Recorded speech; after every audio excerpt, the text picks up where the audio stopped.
Hola, buenas noches para todos. Muchas gracias por concurrir esta noche a la presentación. Hoy vamos a estar hablando un poco de los aspectos farmacológicos del dolor y la inflamación en odontología, y un poco de los AINES y otros inhibidores de la ciclooxigenasa. Bueno, primero, para comenzar, hablar un poco de lo que es el dolor, ¿sí? La Asociación Internacional para el Estudio del Dolor lo definió como una experiencia sensitiva y emocional desagradable asociada a una lesión tisular real o potencial. Lo que tenemos que tener claro es que el dolor es una experiencia totalmente personal e intransmisible, ¿sí? Lo que siente una persona no lo puede sentir otra o no se lo puede transmitir. Por eso jamás se puede juzgar el dolor de otra persona, ¿sí? Bueno, ¿cuáles son los métodos que hay para evaluar el dolor? Porque a veces uno piensa o pregunta, ¿duele? Sí, bueno, ¿cuánto? Para eso se han creado diferentes escalas. Por ejemplo, la escala analógica visual, ¿sí? Donde se le muestra a los pacientes o en algún proyecto de investigación, cuando se hacen los estudios, ¿tá? Que al paciente le dice que en determinadas horas cuánto le dolió, tiene 0 sin dolor y 10 el peor dolor. Para niños, ¿sí? Los que atienden niños, tienen las caritas, que a veces son coloridas, la carita más feliz es color verde, van cambiando hasta el rojo, ¿sí?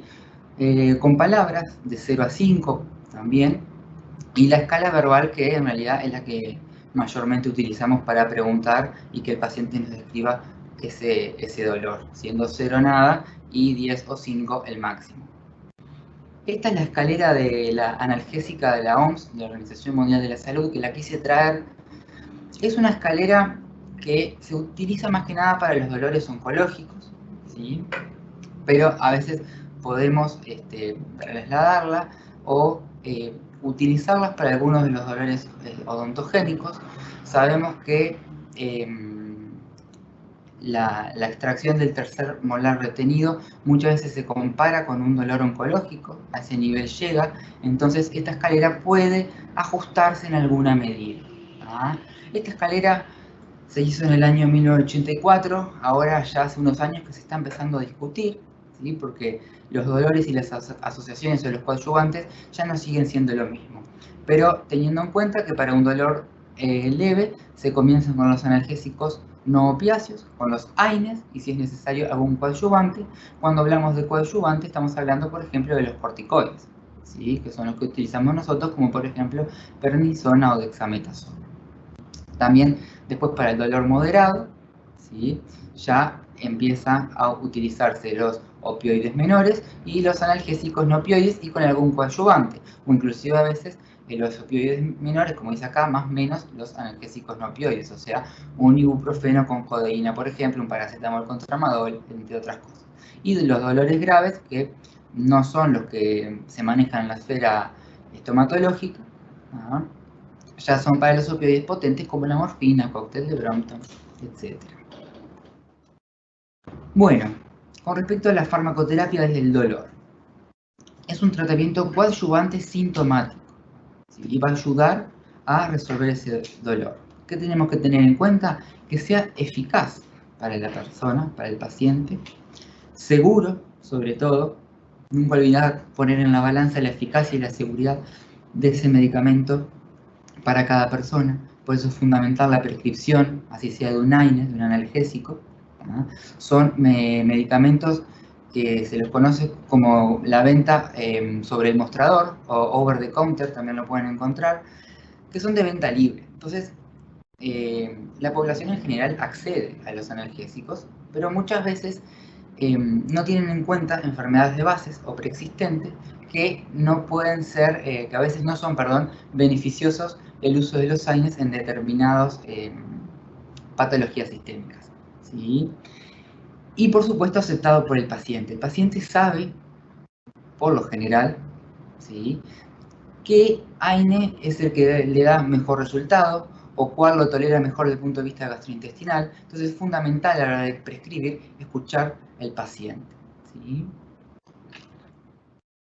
Bien, con respecto a los analgésicos, tenemos a los inhibidores de la ciclooxigenasa, que ahora vamos a ver un poquito qué es eso, sin entrar mucho en detalle. Y dentro de ese grupo de los inhibidores de la ciclooxigenasa, tenemos a los antiinflamatorios no esteroideos, que son los AINES, y los que son puramente analgésicos, como el paracetamol, ¿sí?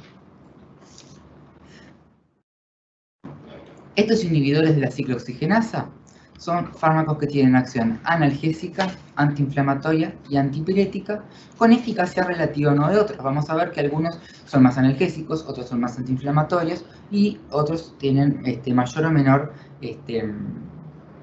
acción sobre la termogénesis. Rapidito, el mecanismo de acción. Lo vengo a explicar más que nada por algunas de las reacciones adversas. ¿Qué pasa? Cuando hay un daño tisular, los fosfolípidos de la membrana, ¿sí?, forman, mediante una enzima, lo que es el ácido araquidónico. Ese ácido araquidónico tiene dos vías, la vía de la lipoxigenasa y la ciclooxigenasa. Como yo dije, los AINES son inhibidores de la ciclooxigenasa, que es esta que ven acá, esta vía. La ciclooxigenasa se divide en dos, la COX-1, que es constitutiva, ¿sí?, que es la que se encarga, por ejemplo, de por ejemplo, el cuidado o la hemostasis de los riñones, nivel cardiovascular, protección gástrica, entre otras cosas. Es fundamental para nuestro organismo que esté disponible la ciclooxigenasa 1, y la COX-2 o ciclooxigenasa 2, que es la mediadora sobre todo de la inflamación, ¿sí?, y del dolor también, pero sobre todo por la formación de estas prostaglandinas, ¿sí? Entonces, los AINES inhiben las vías de la ciclooxigenasa. Estas vías se inhiben, por lo tanto no se forma COX-1 ni COX-2. Ahora vamos a hablar después un poquito de selectividad. Al no formarse la ciclooxigenasa, no se forman las prostaglandinas, que son las mediadoras del dolor y de la inflamación. Ahora, si yo bloqueo las vías de la ciclooxigenasa, voy a tener más sustrato, o sea, más ácido araquidónico, para formar o que se transforme o que vaya hacia la vía de la lipoxigenasa. Entonces, al tener más sustrato, o sea, más ácido araquidónico en la vía de la lipoxigenasa, se van a formar más leucotrienos, que son los responsables de las reacciones asmatiformes. Por eso hay que tener ciertas precauciones a la hora de prescribir los AINES en pacientes que sean alérgicos o con alguna enfermedad respiratoria, como asmáticos, pero asmáticos mayores, ¿verdad?, que sean importantes. Hay que considerarlo. ¿Sí? Bueno, como les comentaba hoy, básicamente la COX-1 es una isoenzima constitutiva, ¿tá?, que se encarga de muchos procesos en el organismo, ¿tá?, también está presente en las plaquetas, y la COX-2, ¿sí?, que se sintetiza en las células endoteliales, es responsable de este dolor y de inflamación. Bueno, vamos a hablar un poquito de estos AINES clásicos, que tienen diferentes acciones. Los AINES tienen acciones analgésicas, ¿sí?, o sea, para el dolor, antipirética o antitérmica, ¿sí?, antiinflamatoria, antiagregante plaquetarios en mayor o en menor medida, ahora vamos a hablar un poquito de eso, y algunos también tienen acción uricosúrica o para el tratamiento de la gota, ¿sí?, que es cuando se forman esos cristales alrededor de las articulaciones. ¿Cómo podemos clasificar a los AINES? Bueno, la clasificación más aceptada o la que más se encuentra en la bibliografía es de acuerdo a la inhibición de la ciclooxigenasa, que era lo que yo les comentaba anteriormente. Pueden tener selectividad, más que nada sobre la COX-1, sobre la COX-2 o inhibir a los dos. Durante muchos años se buscó que los AINES inhibieran sobre todo a la COX-2, porque la COX-1, al ser constitutiva, era necesaria para el organismo y se vio que al inhibirla aparecían efectos adversos. Entonces, durante muchos años se buscó conseguir o llevar a formar un AINES que inhibiera sobre la COX-2. Se logró, pero hubo algún problema que ahora vamos a ver. ¿Cuáles son selectivos sobre la COX-1? Y bueno, sobre todo el ketorolac, ¿sí?, el fluibuprofeno, tienen mucha acción. Por eso a veces estos son los que cuesta más que el paciente acepte desde el punto de vista gastrointestinal, ¿sí? No les pueden tomar muchos días porque se sienten mal. Y bueno, también eso se debe a esta inhibición tan fuerte de la ciclooxigenasa 1. La mayoría de los AINES están en el grupo 1, que son los que están como que dicen en el medio. Van a inhibir de manera más o menos equitativa a lo que es la COX-1 y la COX-2. Por lo tanto, van a tener acciones analgésicas, antiinflamatorias y antipiréticas, ¿no? Y también van a inhibir esta COX-1.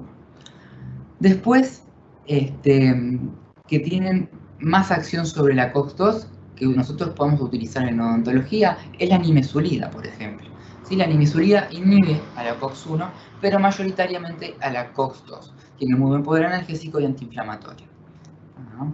Y después, en aquella búsqueda de los fármacos que inhiben a la COX-2, fue cuando aparecieron los COXIBs.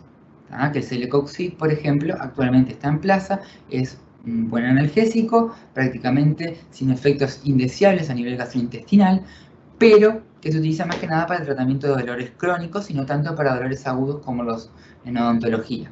Y el Rofecoxib fue un fármaco que ya hace muchos años, no me acuerdo si en el año 2004, es que el Ministerio de Salud Pública ya lo descontinuó en nuestro país, porque tenía varios efectos a nivel cardiovascular, ¿sí? Era cardiotóxico.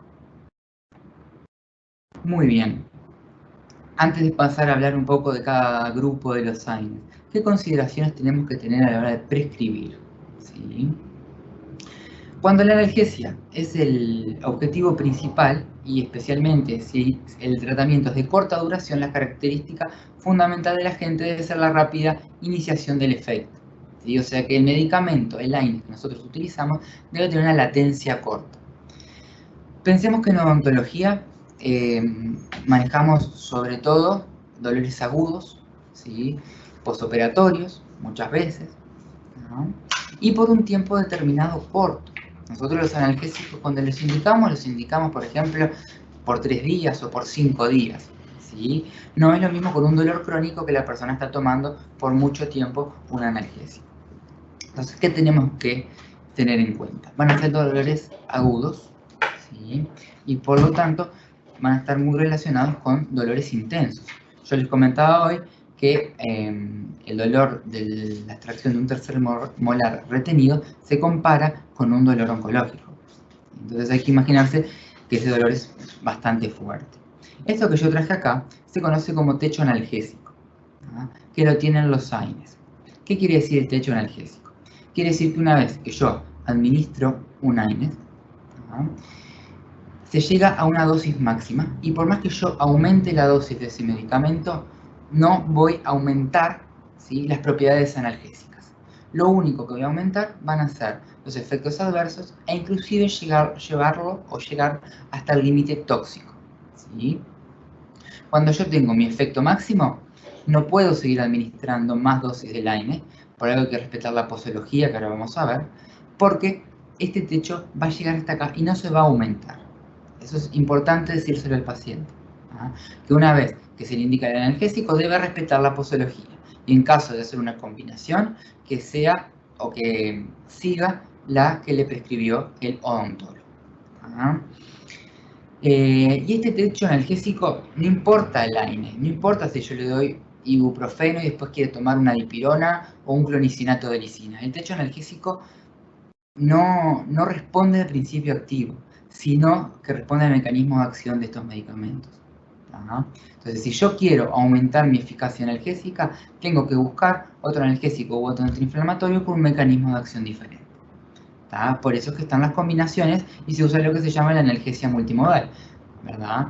Por ejemplo, al ibuprofeno le puedo combinar un paracetamol, que es un analgésico, ¿tá? Inhibidor de la ciclooxigenasa, pero no es un AINE, ¿sí? O, por ejemplo, la prednisona o la dexametasona, que es un AIE, un analgésico antiinflamatorio esteroideo, o también conocidos como corticoides, ¿sí?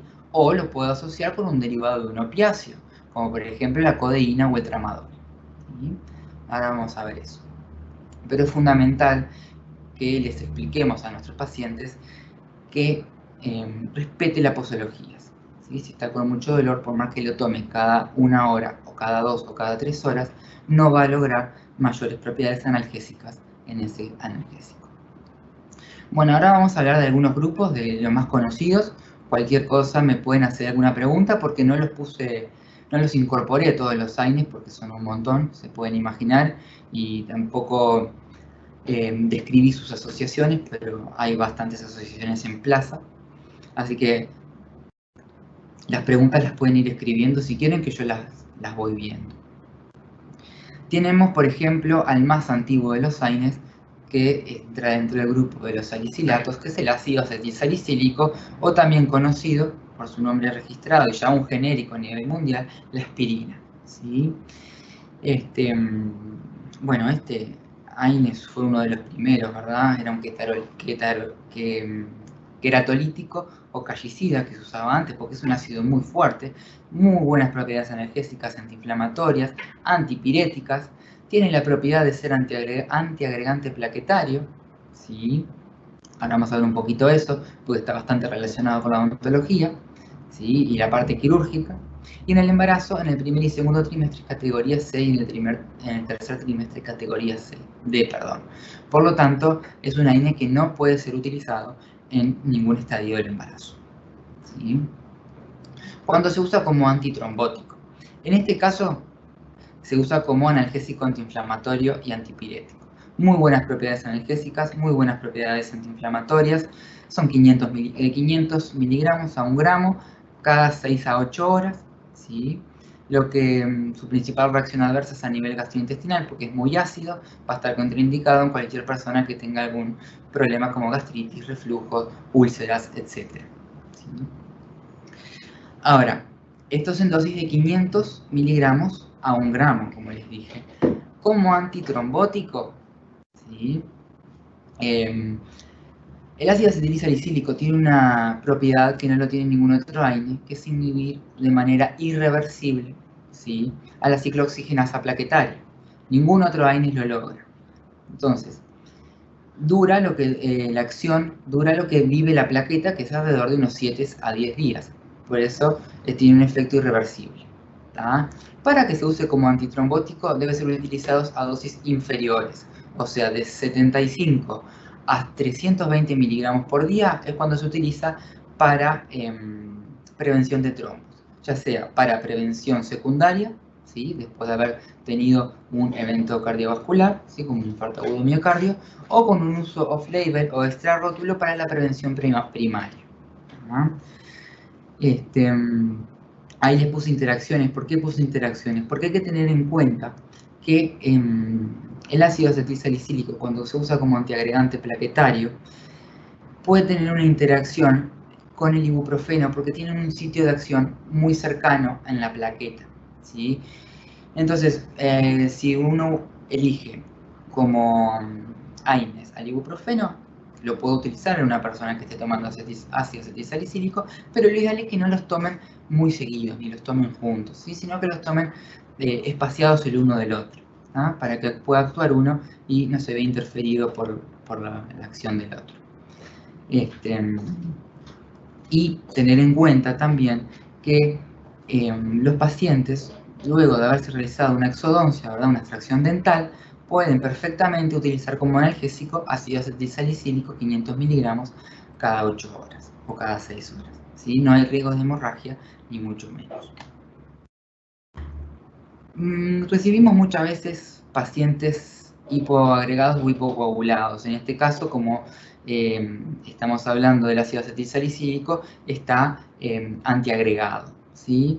¿Qué hacer en estos casos? Bueno, no discontinuar jamás el uso de la aspirina ante las extracciones, se puede hacer la interconsulta, pero la bibliografía, y ahí abajo yo les dejé la que cité, si después la quieren consultar, ya hace años que no se retira ni se suspende el ácido acetilsalicílico para la extracción de una o dos piezas de unirradiculares o, por ejemplo, un molar, ¿sí?, multiradicular. Sabemos que el incremento del riesgo de trombosis por discontinuar la terapia con dosis baja de aspirina aumenta, ¿sí? Se aumenta el riesgo al suspender el ácido acetilsalicílico o el anticoagulante, por ejemplo la warfarina, pero no vamos a entrar en eso, aumentamos, ¿sí?, el riesgo de que haya una trombosis. Entonces tenemos que poner en la balanza si podemos controlar ese sangrado que puede estar aumentado, ¿sí?, puede duplicarse en el tiempo de sangrado puede duplicarse en un 25% de los pacientes, pero tenemos maniobras locales para controlarlo, ¿sí? Ya sea gasa, sutura, esponjas, ácido tranexámico, etc. Pero ya la evidencia nos dice que no es correcto y no debemos discontinuar el uso de aspirinas antes de las extracciones. ¿Sí? Muy bien, eso con respecto al ácido acetilsalicílico. Después tenemos el paracetamol. Que el paracetamol, van a ver que hay algunos que los ponen dentro de los AINES, pero en realidad el AINE, la palabra es analgésico no esteroideo antiinflamatorio, ¿sí? Y el paracetamol es un analgésico puro. Y antipirético, por supuesto. No tiene propiedades antiinflamatorias significativas. Aparte de que el paracetamol actúa a nivel central, también va a inhibir la ciclooxigenasa. El mecanismo de acción es un poco más complejo, porque algunos describen que hay una isoforma de la ciclooxigenasa 2, que es la famosa COX-3, que es la que inhibiría el paracetamol, pero lo hace siempre a nivel central. Entonces, al no inhibir las ciclooxigenasas a nivel periférico, no tiene propiedades antiinflamatorias. ¿Sí? Es categoría B durante todo el embarazo, es seguro.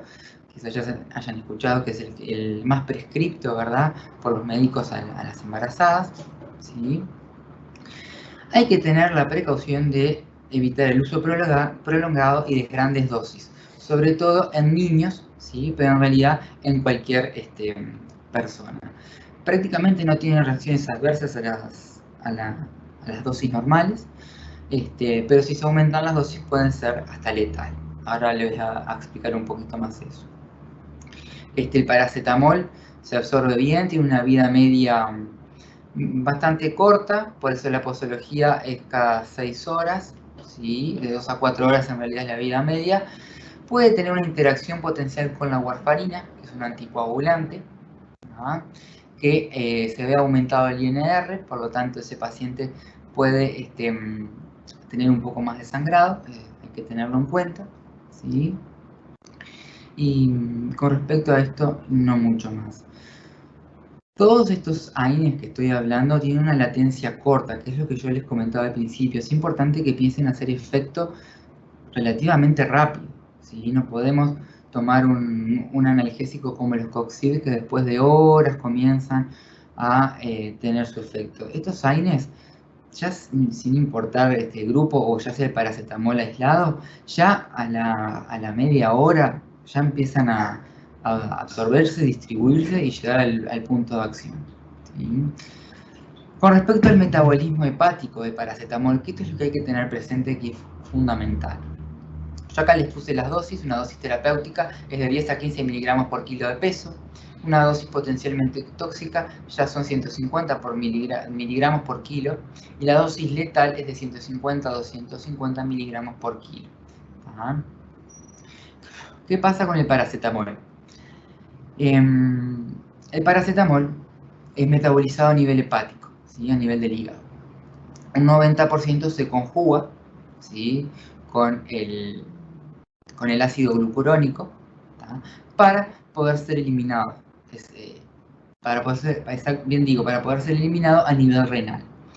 ¿Qué pasa si yo tomo más paracetamol del debido? Aumento las dosis. Bueno, se empieza a formar un metabolito tóxico, ¿sí?, que es este que ven acá, que se llama NAPQI. ¿Por qué?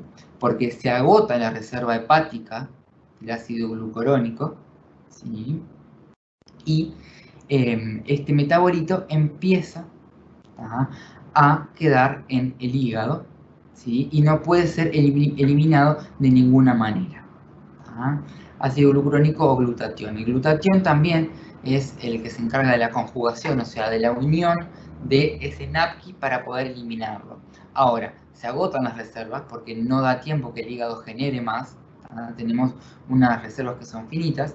Entonces, ese metabolito tóxico puede llegar a producir una necrosis hepática fulminante.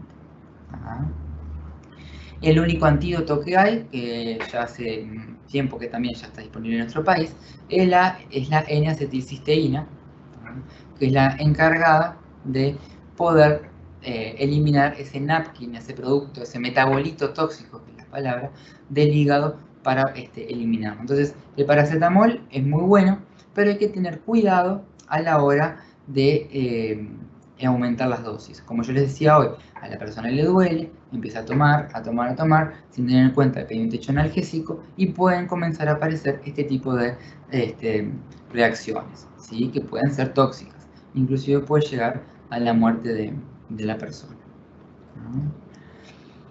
Muy bien. Después tenemos a los derivados del ácido propiónico, ¿sí? Que dentro de ellos está, por ejemplo, el ibuprofeno. El ibuprofeno a nivel mundial ha sido uno de los AINES que hay más evidencia porque es de lo hay en todo el mundo, se utiliza en todos los países, a diferencia de algunos AINES que cuestan a veces encontrar un poco de bibliografía porque la mayoría de los estudios se hacen en Estados Unidos o en Europa. El ibuprofeno se utiliza en básicamente todos los países, entonces hay bastante evidencia cuando uno va a buscar. Tiene muy buenas propiedades analgésicas, antipiréticas y antiinflamatorias. En el embarazo, en el primer y segundo trimestre es categoría B y en el tercer trimestre es categoría D. Tiene una dosis máxima que hay que tener en cuenta de 2.400 miligramos por día. ¿Sí? ¿Esto qué quiere decir? Que a partir de los 2.400 miligramos es cuando pueden comenzar a aparecer los efectos indeseables o lo que conocemos como toxicidad mínima. ¿Ah? ¿Qué quiere decir esto? Si yo administro el ibuprofeno, que tiene una posología de 400 a 600 miligramos cada 6 horas, con 600 miligramos cada 6 a 8 horas, está bien y no supera los 2.400 miligramos. Hay que tenerlo en cuenta, ¿sí? Por lo mismo que les comentaba hoy. ¿Qué precauciones tenemos que tener? Hipertensión arterial durante el tratamiento. En realidad la hipertensión arterial con los AINES se puede ver aumentada con cualquiera de los AINES, menos con el paracetamol. Como les decía, a veces uno encuentra, por ejemplo, el ibuprofeno aumenta la presión arterial. Sí, ¿por qué? Porque es uno de los más estudiados también. Pero no quiere decir que la dipirona, por ejemplo, no aumente la presión arterial. Es otro AINES que también lo hace. ¿Sí?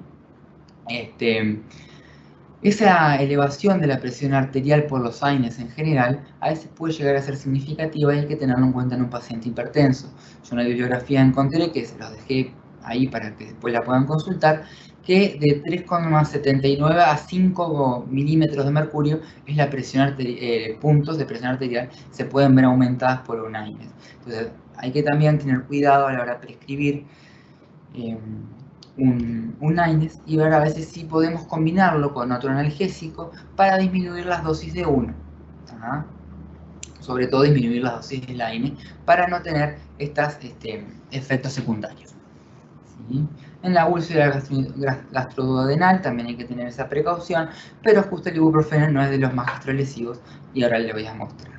Y después ahí abajo puse dos como preguntas para mí, para acordarme, con respecto al ibuprofeno y al COVID, porque como sabrán y habrán escuchado, hace unos meses ¿sí? Salió un comunicado en Francia de que no se podía administrar ibuprofeno a los pacientes que estaban cursando una enfermedad del COVID-19. Y bueno, después se empezaron a investigar, empezaron a salir artículos donde eso después se cambió, ¿sí? La evidencia científica demostró que no era tan así, que el ibuprofeno sigue siendo un AINES seguro en los pacientes que demostraron ser COVID positivos. ¿No? Solo que hay que hacer una evaluación general, ¿sí? De los pacientes en estos casos, porque los ibuprofenos y cualquier otro AINES, pero en este caso como estoy hablando de él, al inhibir la ciclooxigenasa y al inhibir la ciclooxigenasa 1 y la inhibición de las prostaglandinas a nivel renal y a nivel cardiovascular, pueden llegar a generar otras reacciones adversas que en un cuadro de una enfermedad general como la del COVID-19 no puede, capaz que no es tan beneficiosa como lo hace el paracetamol, que no tiene incidencia sobre esas prostaglandinas. Pero no está contraindicado, claro que no, los estudios demostraron que era un AINES seguro, sobre todo como antitérmico, ¿sí? Y analgésico también. Demostraron que era seguro y que se podía usar, pero eso por supuesto lo decide un médico tratante a la hora de evaluar un cuadro en el paciente, ¿sí? ¿Y por qué les puse abajo lo de las cafeínas? Porque junto a un integrante de la cátedra, ¿sí? El compañero Ignacio Varela, estábamos viendo hace unos días un estudio que mostraba y decía que la asociación de AINES con la cafeína mejoraba el postoperatorio en un 5 a 10% en los pacientes que habían recibido implantes. Y nos llamó la atención, está en un metaanálisis del año 2021, que lo dejé acá en el final, que después se los paso para que el interés se lo puede. Habla mucho, es un metaanálisis muy fuerte, ¿sí? Que habla mucho de farmacología y de los implantes, asociaciones de AINES con otros medicamentos como los corticoides, entre otras cosas. ¿Sí? Pero me llamó la atención eso, por eso es que lo traje. Bueno, dentro de los ácidos propiónicos, otro AINES es el naproxeno, ¿sí? También un excelente analgésico, excelente antiinflamatorio, antipirético también. Es muy seguro desde el punto de vista cardiovascular. No afecta la agregación plaquetaria. ¿Sí? Hay algún otro AINE, ya sea el ibuprofeno, dipirona, ketorolac, floribuprofeno, ketoprofeno, que pueden llegar a alterar momentáneamente la coagulación sanguínea, que quiero decir que puede ser que después de un procedimiento quirúrgico haya un poco más de sangrado, pero que no es relevante y o significativo. Entonces, puede ser que lo vean en la clínica, pero no es para alarmarse seguramente. El naproxeno se administra 500 miligramos cada 12 horas, tiene una latencia rápida, con una vida media un poco más larga, lo que permite adecuar la posología con un margen más alargado entre toma y toma. Y bueno, y acá traje un poquito esto, que es la asociación del ibuprofeno con el paracetamol. ¿Con qué sentido? Estos son varios artículos, ¿sí? Este es un artículo bastante nuevo, te los puse todas las referencias para después que los puedan buscar y leer, ¿sí? Pero este es un artículo de la administración de ibuprofeno y paracetamol después de la extracción de un tercer molar, ¿sí? O este es otro también de una dosis única por vía oral de ibuprofeno y paracetamol, ¿sí? Combinación de ibuprofeno y acetaminofén. Van a ver que acetaminofén y paracetamol es lo mismo, son sinónimos, es la misma manera de llamarlos. ¿Tá? Para el tercer molar. Y también hay una revisión sistemática que también habla de la eficacia del paracetamol versus el ibuprofeno. ¿Qué es lo que más o menos concluyen esos estudios? Hay uno de endodoncia que en pulpitis irreversibles y en procesos periapicales no notaba diferencia entre la dosis del ibuprofeno por separado y paracetamol, pero estos otros de la extracción del tercer molar retenido sí notaban la comparación con el grupo control que había tomado sobre el ibuprofeno y al que se le había dado ibuprofeno con paracetamol, notaban una mejoría o una mayor analgesia en el postoperatorio. ¿Cuál es la ventaja de la combinación? Era lo que yo les decía. Dentro de los AINES en sí no conviene la combinación. ¿Sí? Por ejemplo, un ibuprofeno con una dipirona no tiene sentido farmacológico. ¿Sí? Pero sí establecer y mencionar la sinergia que puede tener el paracetamol con otro AINE. Muchas veces vienen asociados en un mismo comprimido, lo cual le facilita al paciente la posología, ¿sí? Pero si no, también por separados se pueden tomar el paracetamol con otro AINE. Ahora, ¿por qué haríamos estos? Bueno, por ejemplo, para reducir la dosis del AINE, ¿sí? Por ejemplo, la dosis del ibuprofeno, ¿sí? Y que no esté tan aumentada si es un paciente, por ejemplo, que sea hipertenso o que tenga algún problema a nivel gastrointestinal.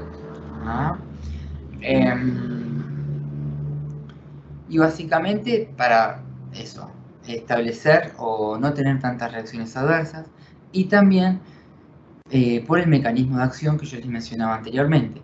Tenemos en cuenta que el paracetamol va a tener una potente acción analgésica a nivel central, por inhibición de esa ciclooxigenasa a nivel central, y el ibuprofeno, por ejemplo, va a inhibir esa ciclooxigenasa a nivel periférico. Entonces, en este caso, tendríamos varios beneficios en la combinación de ellos dos. ¿Bien? Y así también lo respaldan la literatura, por supuesto. Muy bien. Con respecto a la posología, acá hay unos cuantos que ya hemos hablado. Tener en cuenta, los propiónicos es uno de los grupos que más se utilizan, por lo menos en nuestro país, ¿verdad? El naproxeno, ¿sí? El ibuprofeno, que acá tienen las dosis máximas por día, como yo les decía, 2400. Van a haber algunos artículos que les dicen que pacientes hipertensos es hasta 1200. Que eso puede ser tenido en cuenta en la asociación que yo les mencionaba anteriormente, ¿sí? En un paciente hipertenso, la indicación de un ibuprofeno para reducir sus dosis y también con el paracetamol. El ketoprofeno, que se utiliza de 100 miligramos, hay de 50 y de 100, pero se utiliza por lo general 100 miligramos cada 12 horas, una dosis máxima de 200. Su ibuprofeno, desketoprofeno, etc. Dentro de los acétidos, también el ketorolac, la indometacina no la utilizamos mucho nosotros, el diclofenac también. ¿Sí? Los oxicam, como les dije, más que nada para dolores crónicos, en reumatología se usa bastante. ¿Sí? Y estos inhibidores selectivos de la COX nosotros tampoco los utilizamos. ¿Sí? Pero los oxicam y los coxib son más que nada utilizados para dolores crónicos. Estos más que nada tienen reacciones adversas a nivel cardiovascular. Se ha visto que con los oxicam y con los coxibs, al inhibir la ciclooxigenasa 2, sobre todo, aumentan los riesgos de trombosis, ¿sí? Y también aumentan más la presión arterial. Por eso fue que el rofecoxib tuvo un retiro cautelar en nuestro país. Muy bien. Con respecto a las reacciones adversas, bueno, van a variar en su intensidad, ¿sí? A nivel cardiovascular, como ya les comenté.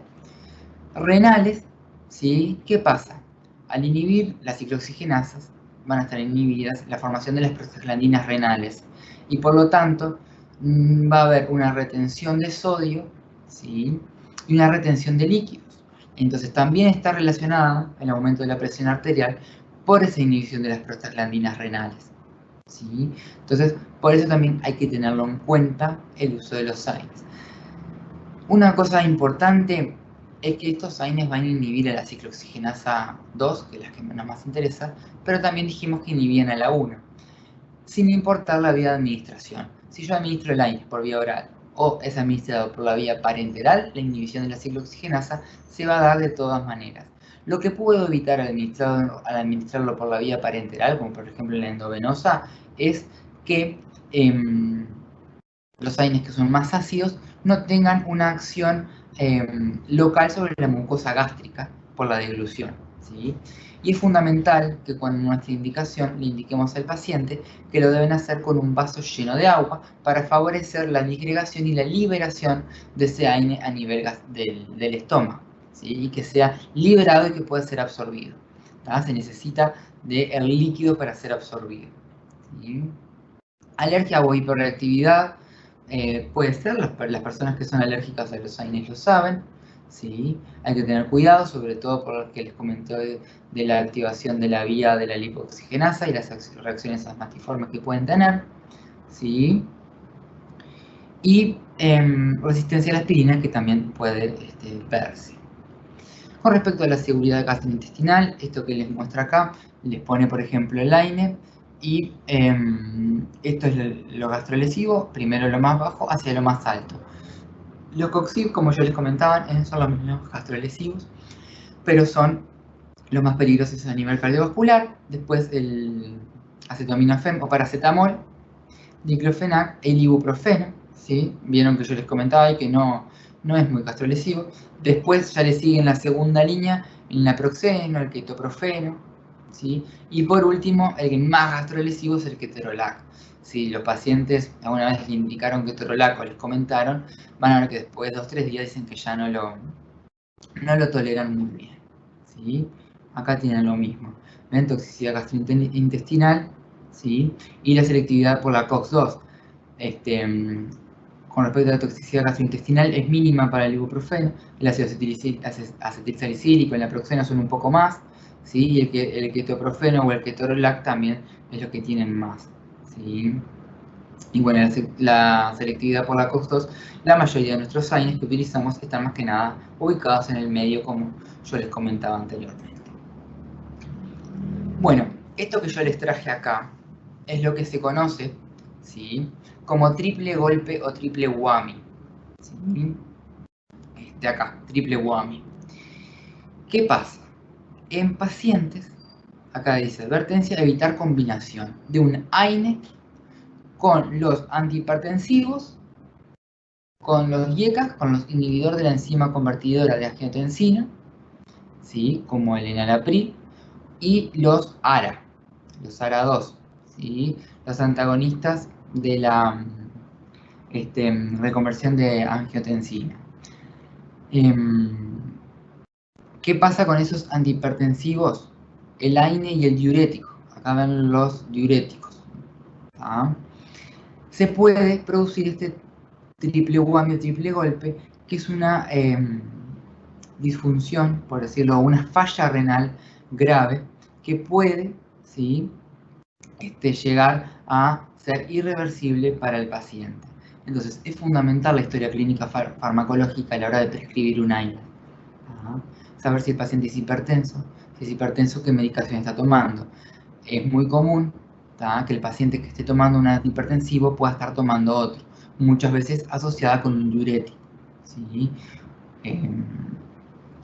Entonces, a la hora de prescribir un AINE, tener en cuenta que si es un paciente que toma un diurético con un antihipertensivo, ya sea un IECA o un ARA2, prescribirle, por ejemplo, un inhibidor de la ciclooxigenasa como el paracetamol, y en caso de que no pueda recibir la asociación con un AINE, como por ejemplo el ibuprofeno, si es el paracetamol, buscar otra combinación que sea necesaria, ¿sí?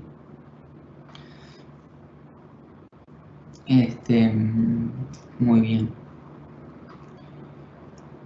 Bueno, acá veo que me están haciendo una pregunta, que ahora ya la respondo. Bueno, ¿cuáles pueden ser los pacientes de riesgo? Pacientes añosos, ¿sí? Sobre todo porque son polimedicados. Tener en cuenta, como les decía, la historia clínica farmacológica. Pacientes anticoagulados, porque podemos modificar esa anticoagulación.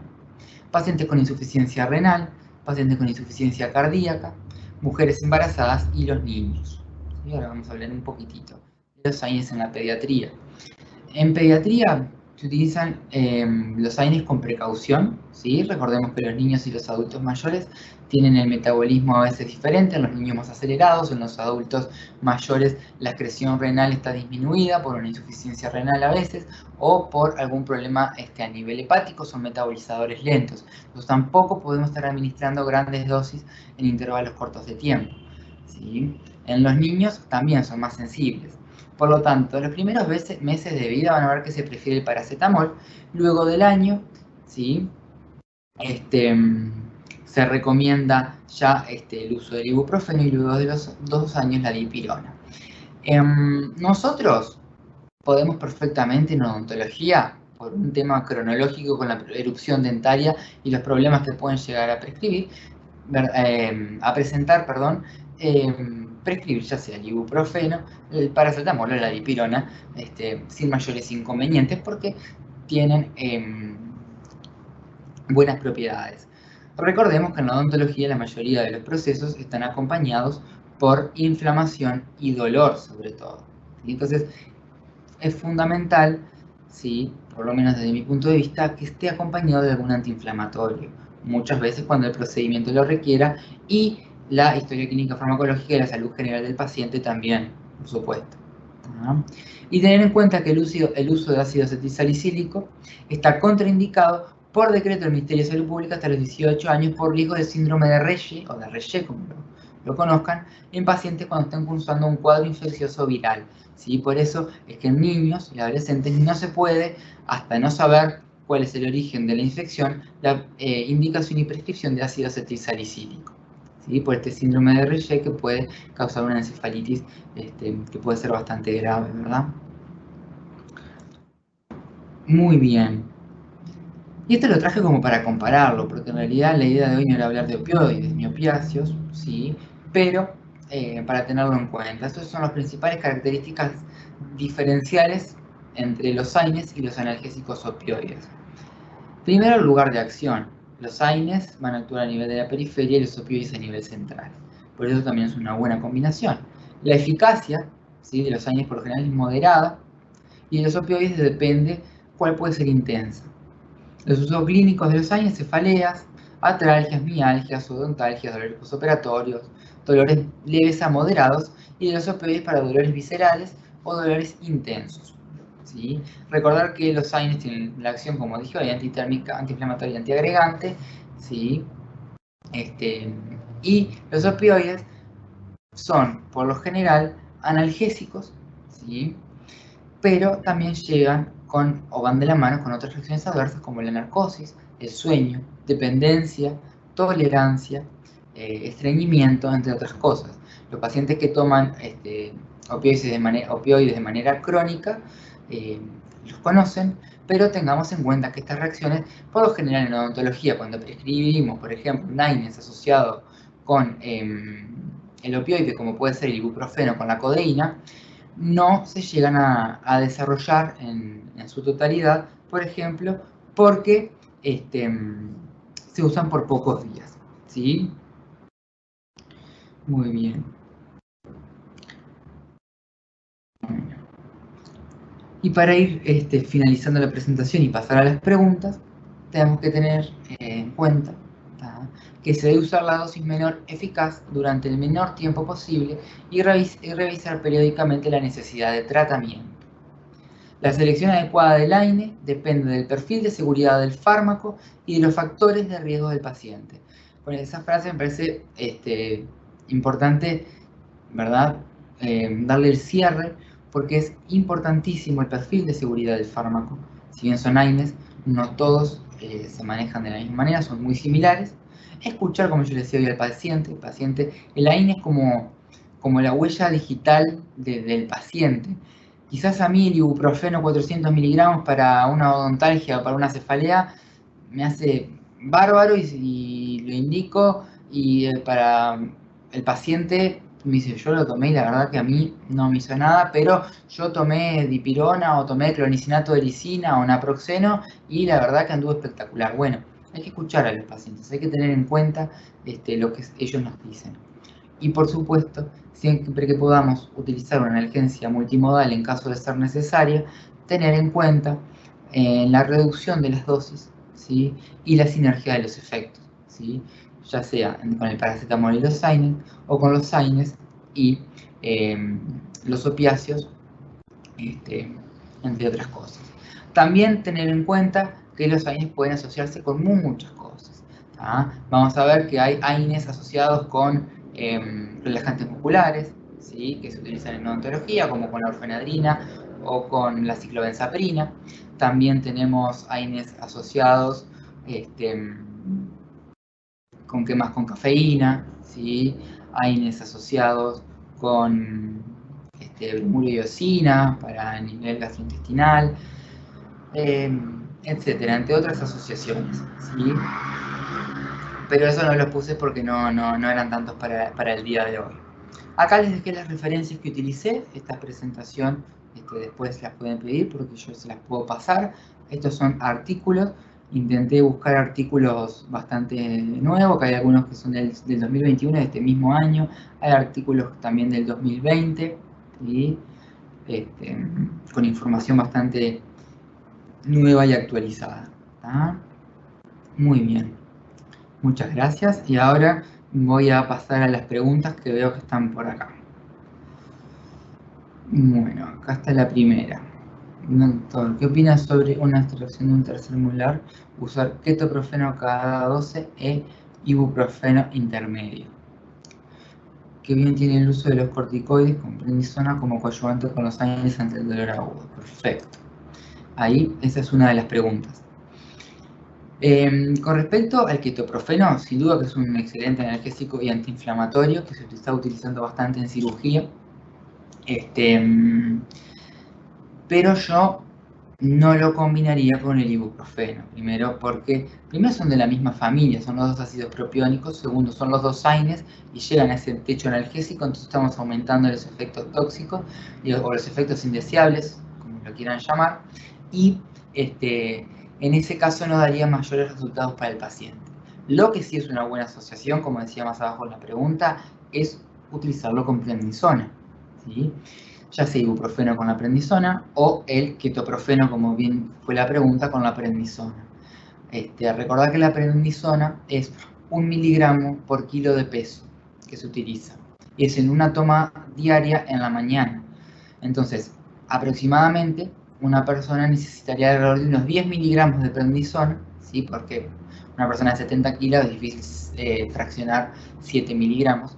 Entonces, con 10 miligramos aproximadamente es lo que se maneja de prednisona por una toma en la mañana, desde el mismo día de la cirugía, o algunos lo indican el día previo, pero ya el mismo día sería lo correcto, por 3, 4 o 5 días es lo ideal. Recordar que los corticoides, cuando se utilizan por pocos días, ¿sí? No es necesario hacer un retiro con disminución de la dosis, se pueden retirar de un día para el otro cuando se utilizan por pocos días, ¿sí? Y tienen muy buenas propiedades analgésicas y antiinflamatorias, ¿sí? Muy bien, espero haber respondido la pregunta. Y después la otra pregunta de Cristina. Entiendo entonces que la asociación de ibuprofeno y paracetamol tiene menores reacciones adversas que cualquiera de ellos. Simple, para la misma intensidad del dolor. Sí, exactamente, tiene. A ver, todo eso, como yo les decía, va a depender del paciente. En un paciente sano, capaz que un paciente de 30 años que no tiene ninguna enfermedad de base, si toma el paracetamol solo o el ibuprofeno solo, los combinan, no haya ninguna diferencia desde el punto de vista de las reacciones adversas, ¿verdad? Porque en un paciente sano. Cuando nosotros queremos disminuir la dosis de AINES es porque el paciente tiene alguna enfermedad de base, alguna comorbilidad que no queremos que se vea afectada por el uso de ese analgésico antiinflamatorio, y por eso en ese caso es la combinación con el paracetamol, por ejemplo. Pero sin duda que puede tener hasta mejores propiedades analgésicas y no tanto antiinflamatorias, porque las propiedades antiinflamatorias les va a terminar dando el ibuprofeno, porque el paracetamol no las tiene, pero las propiedades analgésicas se van a ver enriquecidas sin lugar a duda con la combinación de los dos. ¿Sí?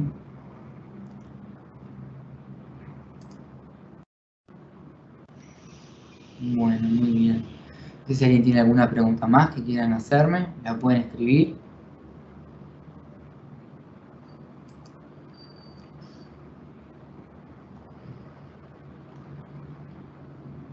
Bueno,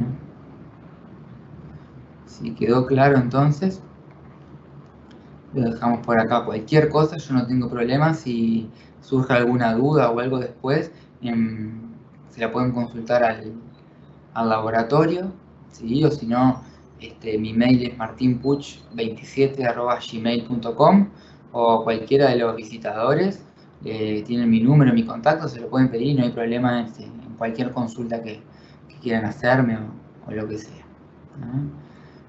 Bueno, muchas gracias, espero haber sido claro y que haya sido útil sobre todo. Buenas noches.